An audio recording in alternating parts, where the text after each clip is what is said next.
Hi, I'm Liron Cohen. And I'm Mimi Torchin. And you're listening to Lady Parts TV, the podcast. Whee!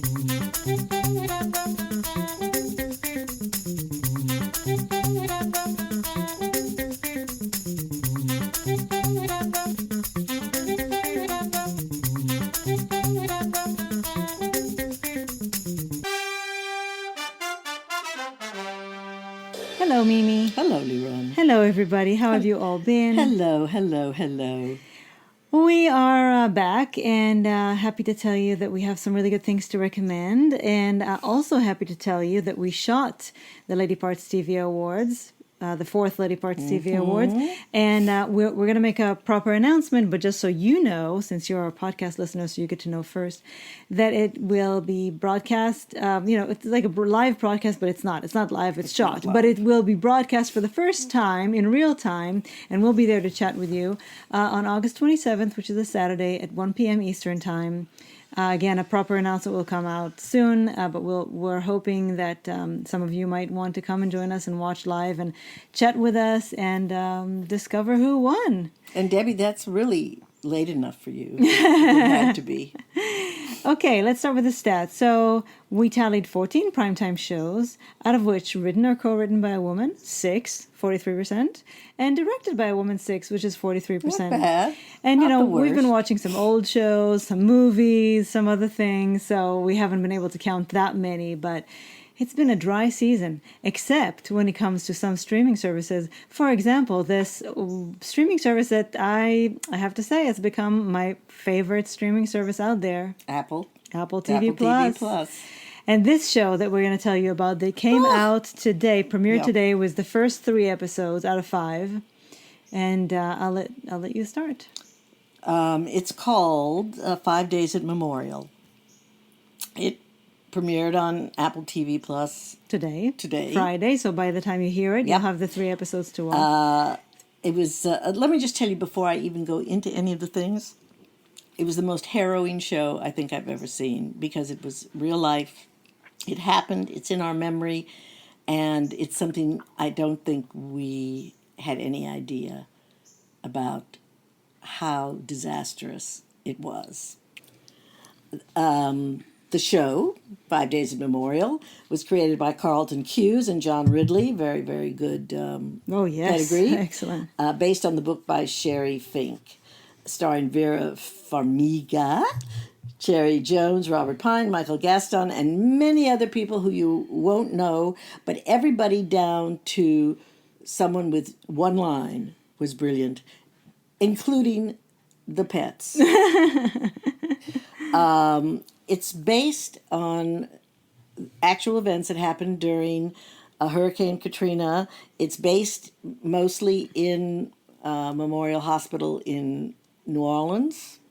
When the floodwaters rose, when the levees broke. Just in case you don't know, don't tell them too much. Oh, okay. Just in case some of you, because we actually knew and we still didn't know. We still were surprised by some things. Well, yes, I'm just saying, all hell broke loose. Yeah. And the things that, the 5 days... That they were stranded. First of all, the incompetence of every government service, from city, negligence, state, local, everything. Federal, was shockingly bad. The right hand didn't know what the left hand was doing. Almost like the right hand didn't care what the left hand was doing. Yes, exactly. As we know, it was a big scandal. It was probably one of the things, other than the Iraq War, that will mark the Bush presidency as one of their biggest failures.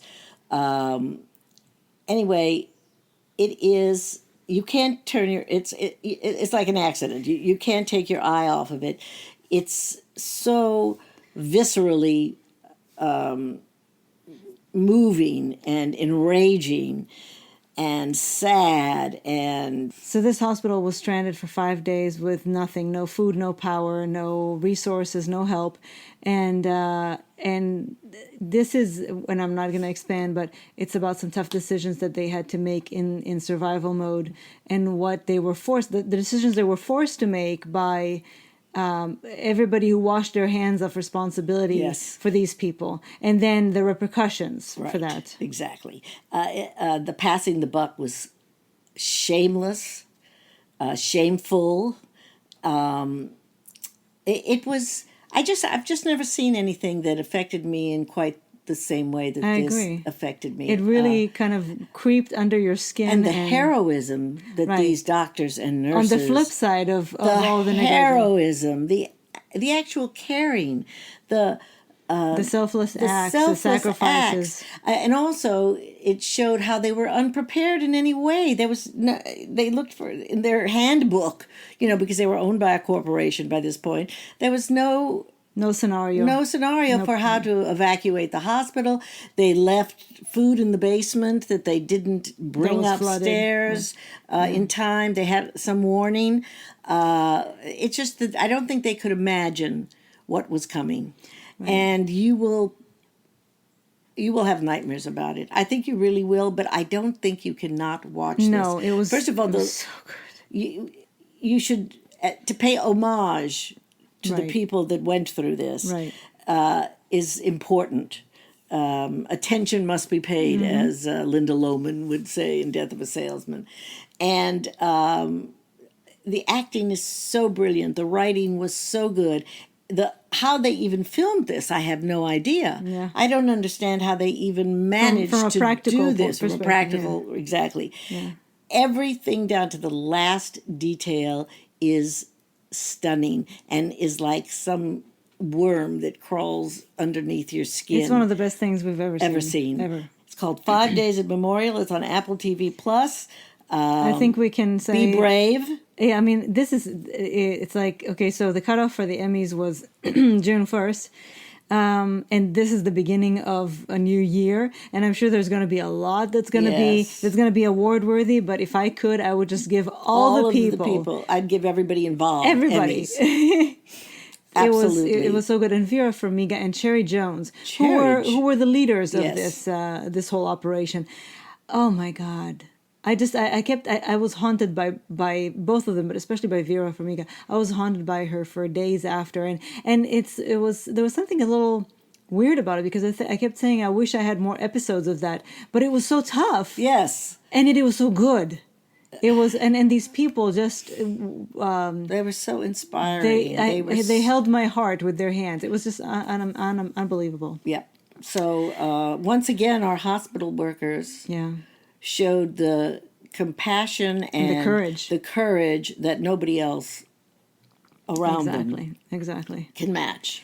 5 Days at Memorial. 3 episodes are already on Apple TV Plus today, and then one each of the last 2 will be posted in the coming weeks. I really think you all should subscribe to this channel. Oh, yeah, it's so good. Don't wait until take your free week. Between because For there's All 100 Mankind. There's so many things that you will want to watch. For All Mankind, Physical, The Morning Show, Surface, there's just Severance, which we've gotten into, Oh and my now God, like, Severance is literally mind blowing. it's just such an amazing streaming service. The original content is so of a quality that is unmatched. No, it's like a major. Everything is better, but like Yeah. a major motion picture, Yeah. really and truly. It's- and there are things for you And they're sci-fi brave. lovers, and And they're brave in their choices. Yes. It's like I want to ask. I told you before when we finally get to talk to Annie Weisman, I want to ask her, how do you pitch a show like Physical, and how did Apple say, yeah, that's the show I want? The show I want. Exactly. Because it's so unusual. So they're really courageous. They're in their fearless, shows. Mm-hmm. and they're in the vanguard, Mm-hmm. and the quality is Always top is notch. unparalleled. Yeah. Really. It used to be HBO. No, now it's Apple TV Plus. I mean, I love HBO. I mean, they all have their things, but I have Mm-hmm. to say, everything I've watched from Apple TV Plus so far has wowed me. So, okay, 5 Days at Memorial, watch it. It sounds like it's a one-show podcast. Yeah, it sounds like it's a one-show podcast, but to tell you the truth, that as soon as we watched that show, I said, I don't care what else we talk about on the podcast. I have to tell people about this. Yes. I have to tell people about this. Okay, so now we're going to talk about a couple of other things that are also worthy of your attention. We want to recommend a new documentary, which actually is a very, very short documentary. It was no more than an hour, if that. And it's called Syndrome K.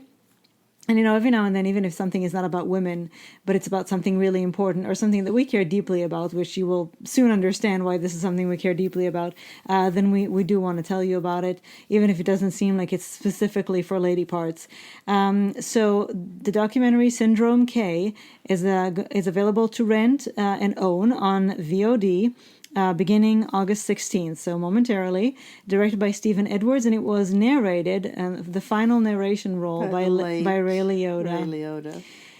And this is a fascinating story, and I always say this. Every time we watch a show, a movie, read a book, hear a story that came out of the Holocaust, I always say, it seems like there are endless stories. Throughout all these years, there are still more stunningly incredible stories that come out that we've never heard of before. And I always say, how have I never heard of this before? Twists and turns, and I mean, you really would have thought you were saturated by now. Oh no, I never. Never. But even a story that seems big enough, like this, that we would have known, but no. But it was localized. It was right. It was actually small and specific to one place. Right. And I can sort of see how it would... Well, it's a great story, even if it's not a great movie, because it was a very basic kind of documentary, and it's mostly in Italian, so it's in the background, it's dubbed in English, so you don't have to read subtitles almost at all. But it's a lot of recreation. Yeah, there's recreation and interviews, and I'm so glad that they managed to make this movie and interview these people who are already well into their 90s, and who knows how much longer they would have had them around to talk to them. So this story, which is the great, another great story to come out of such horrible circumstances, of people really, again, the courage, if we're talking about 5 Days of Memorial, the courage that people show in light of such terrifying events. This is... when the Nazis invaded Rome in 1943, a group of Italian doctors who were in part of a hospital that was affiliated with the Vatican, the Catholic. It was a Catholic hospital. They invented a disease, a very, very infectious disease called Syndrome K, which is the name of the movie.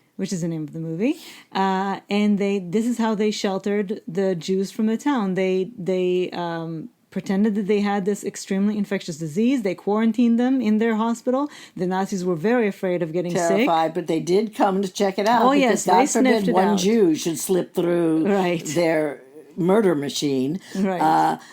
The doctors coached them on how to moan and cough a lot. Yeah. It was just brilliant. Yeah. So again, and they saved quite a few people. Yes, again, a handful of people who just decided that they couldn't take part in what was happening. They had to do something, and they did something so heroic, so brilliant, and saved lives.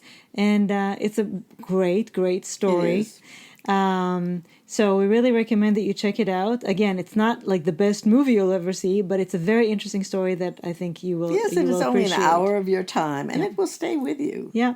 Syndrome K will be available on VOD platforms starting August 16th. Check it out. All right. So here is something on Acorn, which is always one pleasure. of our favorite streaming platforms. It's a new series called Darby and Joan. Darby and Joan, not Joan. It premiered August 8th on Acorn TV. It was created by Glennis Rowe and Philip Gwynn. And it stars, among other people who pop up. It's a two-hander to a large degree. Brian Brown and Greta Scacchi, who I've always loved.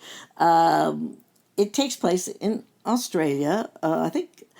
Well, the part of the charm of the show is that it takes place in many different parts of Australia, and you get to see it's the like vistas. A travelogue, and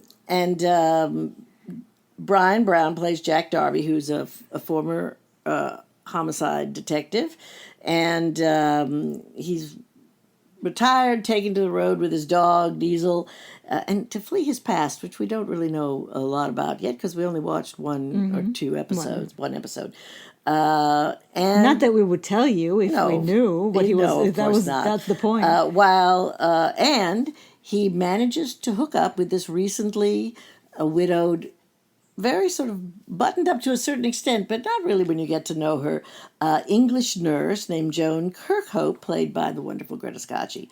And Together she is yes. on a pilgrimage to find out what happened to her late husband. He had a mysterious death. Right. And together they like all these shows do, they stumble on all these mysteries. Mysteries, my God, there are mysteries galore in everyday life and everywhere you go.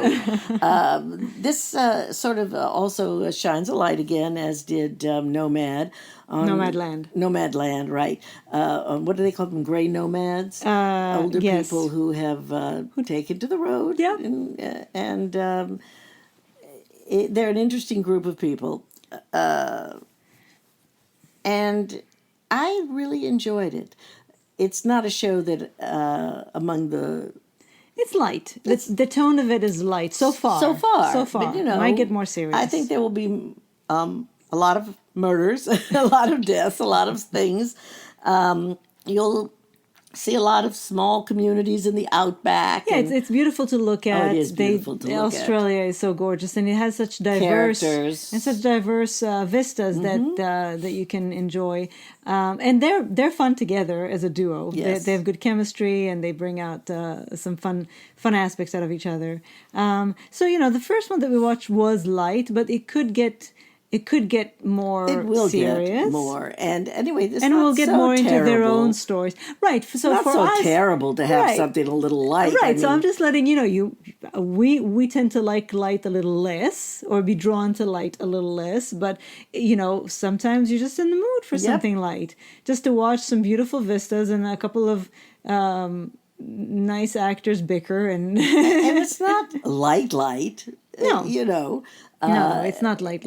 I think it's not a comedy. It's not Murder, She Wrote, but it's more in that a modern day version of, I think, that genre than I don't know. I can't even think of some of these dark things we watch.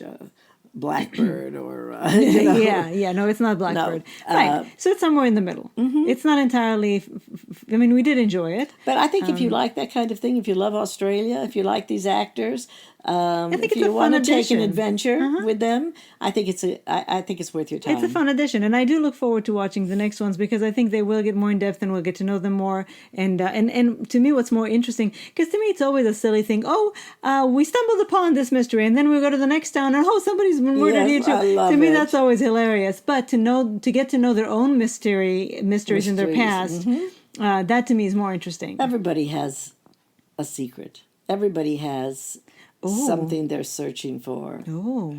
Everybody has something they've lost and they're looking for. Oh, you make yourself sound so mysterious, Mimi. Oh yes, I am. I am not an open book at all. I am riddled with secrets. I know. And I never talk about anything. Okay, Darby and Joan is on Acorn TV now, at least premiered now. I mean, premiered on August 8th, so, they'll release the episodes as we go along. Check it out and tell us what you thought about it. And let me just say, Acorn TV, like Apple TV, is a great streaming service at a very reasonable price. Very reasonable. You get a big bang for your buck. Well, and with Acorn TV, it's a very specific... if you like British British, Australian, Canadian. It's a very, targeted demographic, Right. so you don't really get that a lot of other places. So it's always worth I love it. your subscription. Okay, this is a subject that always makes me my heart cry inside. This is a new documentary that's premiering, by the time we'll release this, then it will be today, Saturday, August 13th at 8 p.m. on HBO. And it's coinciding with the 25th anniversary of Princess Diana's death, or should I say murder. Oh my God. And it will be available to stream on HBO Max. It's called The Princess and directed by Ed Perkins. Now, you might think, especially after the year we've had with The Crown, with the Kristen Stewart movie, it's like, have we not seen everything there is to see? And do we not know everything there is to know about Princess Diana? Now, if you're like me, then the answer is always no. I can always know more, see more, and, I can never get enough of my princess. But it is a valid question because, especially at a time when a lot of things have come out about her, is that do we really need another documentary, and why now? So the obvious answer is also it is the 25th anniversary, and to mark it in a certain way. But when I started watching this documentary, I thought to myself, well, what is their angle? What are they doing that's new here? And what's interesting is the angle wasn't obvious at first because they just kind of plunge you in with, here's the story, here's Diana. And I was like, okay, so you're starting, because sometimes a movie will start off by kind of showing you where they're going. And this movie started at the very beginning, which is, I hear, a very good place to start. By my queen, if we're talking about this princess. But so very quickly it became very, very clear that what this movie is doing, which is, by the way, 100% archival footage. There is no talking head. No. There is no commentary, like current commentary. There's no nothing like from recent interviews or anything that came out later. It's all archival footage done in the present tense. That is, they're showing you, they're unfolding as though it's happening. As though it's happening in real time. They're unfolding the what is the word that I'm looking for? The material that you would have been exposed to at the time when it was happening. But anything you think you've already seen, there's some part of it you haven't seen, and that's the thing that makes this different. Right, they take all the things that we already know and somehow takes them to the next level, or a layer deeper, or a new footage that we hadn't seen before. Or someone talking in the background that you've never heard before. I still don't know how they got those guys watching. And that's the other thing that was interesting. They didn't just do the obvious, okay, here's the princess, here's the prince. They also did people, like to show you what the British people were, what was on their mind, how were their reactions to things, what was going on in the culture around it. Which, again, for some of us, we were around at that time, so we kind of knew, but some of us weren't British, so we knew what was going on where we lived, but not necessarily what was surrounding them. And for some of you, you weren't even around, or you were around, but too little to remember. Mm-hmm. So, but what this movie was really, to me, was kind of, in a very subtle way, an indictment of the press. Not enough. And certainly there hasn't been enough, if any, indictment in real life. I thought laws would be passed. I thought so that too. The whole culture of paparazzi versus... I thought they would close all the loopholes, and yes. they would figure out a way to protect people's privacy and right to whatever. And so, but that didn't happen. That didn't happen. So this shows Diana's and the royal family, yes, but and also specifically a little Diana. bit of an indictment of the royal family also. Yeah. But it's mostly just showing this reciprocal relationship between the press and the royal family, and specifically how for Diana and Charles it was very different. When Diana came in, she changed all the rules because she was the first person to come out of that royal family that people were really truly enamored with, and they just loved her, adored, from the first admired, minute they laid eyes on her, which we all did. Yes.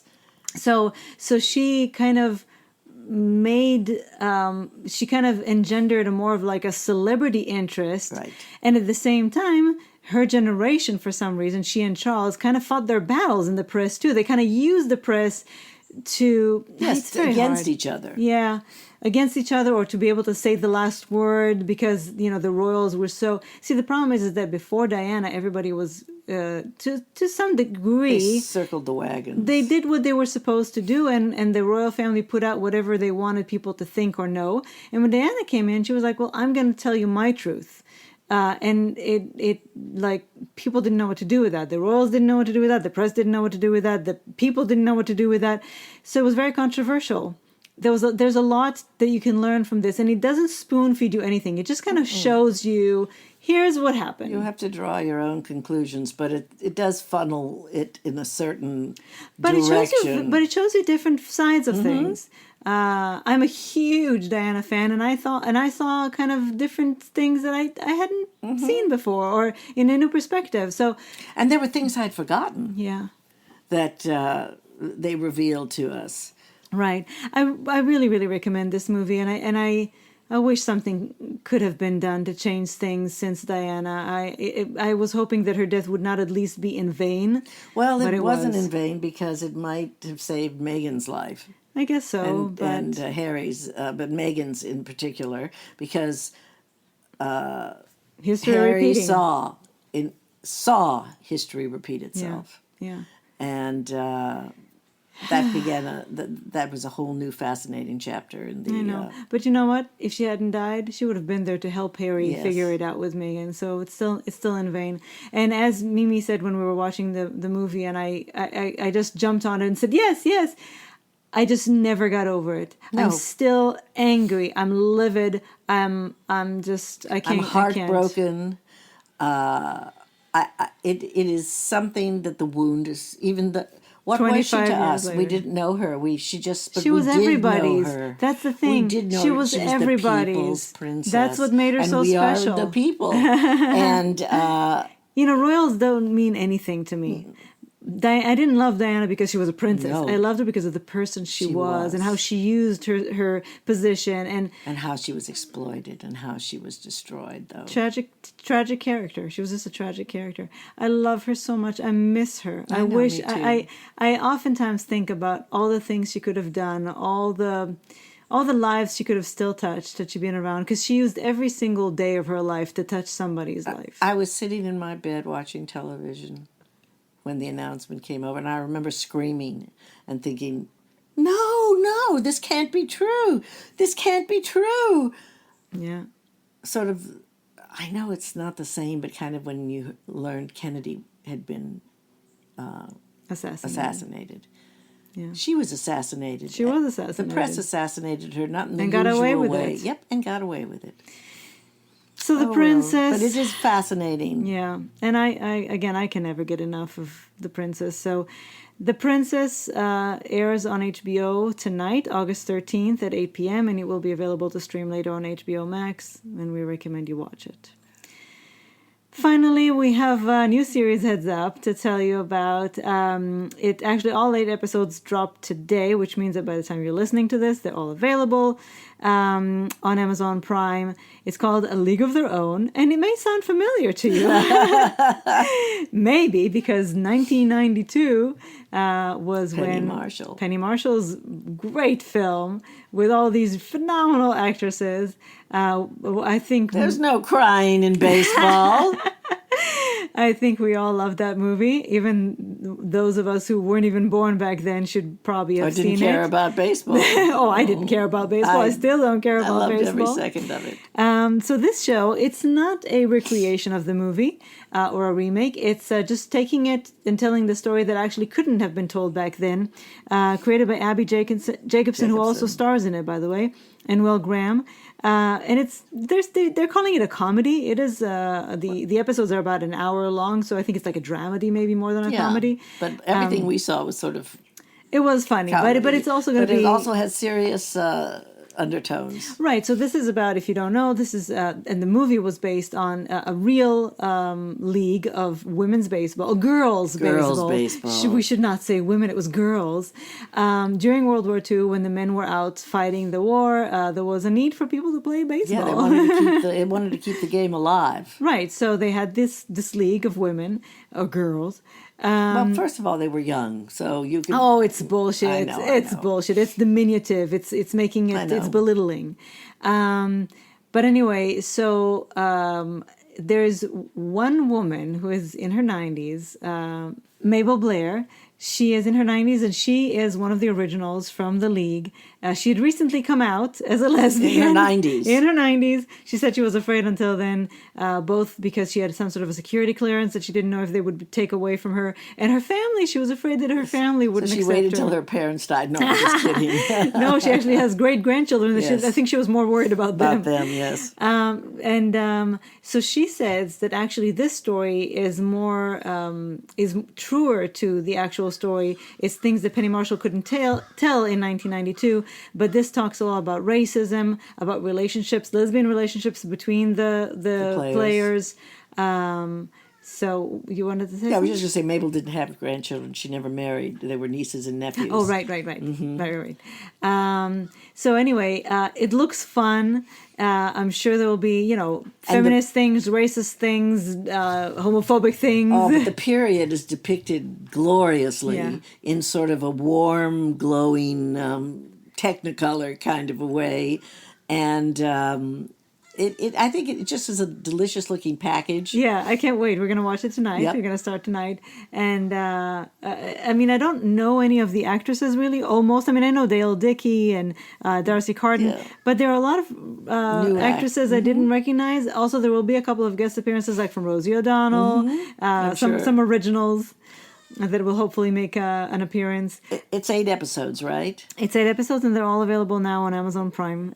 So yeah, let the binging begin. I love that Amazon doesn't make you wait. I know. What is the point? So cruel. So the rest of them. A League of Their Own is available now on Amazon Prime. And before we let you go, we will tell you the great news that Physical has been renewed for season 3.